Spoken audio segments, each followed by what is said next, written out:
തിരുവനന്തപുരം കഴക്കൂട്ടത്താണ് ഹോസ്റ്റലിൽ ഈ സംഭവം ഉണ്ടായത്. മോഷണം ലക്ഷ്യമിട്ടായിരുന്നു ബെഞ്ചമിന്റെ ആക്രമണം എന്നുള്ളതും വ്യക്തമായതാണ്.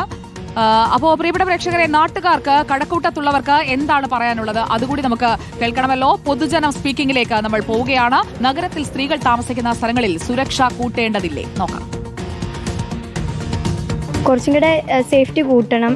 PG ആണെങ്കിലും കുറച്ചും കൂടെ എല്ലാവരും കൂടെ കാര്യം, വാർഡന്മാരാണെങ്കിലും എല്ലാവരും കുറച്ചും കൂടെ സ്ട്രിക്റ്റ് ആവണം. ഇപ്പോൾ PG ആണെങ്കിൽ എല്ലാവരും കറക്റ്റ് ഒരു ടൈം വെക്കുക, ഹോസ്റ്റൽ പോലെ തന്നെ. എനിക്ക് ഫീൽ ചെയ്തിട്ടുള്ളത് പ്രൊട്ടക്ഷൻ കുറവ് പോലെയുള്ളത്. രാത്രി പ്രത്യേകിച്ച് എനിക്ക് തോന്നുന്നു ആൾക്കാർ കൂടുതൽ നോട്ടം കൊണ്ട് പോലും നമ്മൾക്ക് പേടി പരത്തുന്ന പോലെ നോട്ടമായിരിക്കും എല്ലാവർക്കും. നമ്മൾക്കിപ്പോൾ നൈറ്റ് ഷിഫ്റ്റ് ഒക്കെ ഉള്ളവർക്ക് നൈറ്റ് ടൈമിൽ നമ്മൾ വെറുതെ ആയിരിക്കും ഇങ്ങനെ നമുക്ക് സാധാരണ പോലെ പോകണമല്ലോ.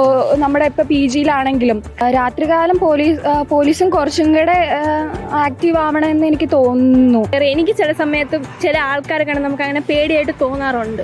ഇത് ഗവൺമെന്റ് അതിൻ്റെതായിട്ടുള്ള ഇത് എടുക്കാത്തതുകൊണ്ടാണ് ആൾക്കാർക്ക് ഇത്ര ഫ്രീഡം ഇതും കിട്ടുന്നത്. അതുകൊണ്ടാണ് അവർ ഇങ്ങനെയൊക്കെ കാണിക്കാറുള്ളത്. ലൈക്ക് പോലീസ്, സെക്യൂരിറ്റി എല്ലാം ഗവൺമെന്റ് അങ്ങനെ ചെയ്തു തരണം. ഒട്ടും പ്രതീക്ഷയില്ല കേരളം പോലെയുള്ള ഒരു ലിറ്ററലി ഫോർവേഡ് ആയിട്ടുള്ള ഒരു സ്റ്റേറ്റിൽ ഇങ്ങനെ ഒരു സിറ്റുവേഷൻ വരിക എന്ന് പറഞ്ഞാൽ ഇറ്റ് ഈസ് ട്രാജിക്. ശരിക്കും അതിനുള്ള പ്രിക്കോഷൻസ് ഗവൺമെന്റ് എടുത്തേ പറ്റൂ. കാരണം എന്ന് വെച്ചാൽ ദൂരദേശത്തു നിന്നൊക്കെ കുട്ടികൾ വന്ന് ഇവിടെ പഠിക്കാൻ നിൽക്കുന്നതല്ലേ. അപ്പോൾ ദേ ഷുഡ് ബി സേഫ്.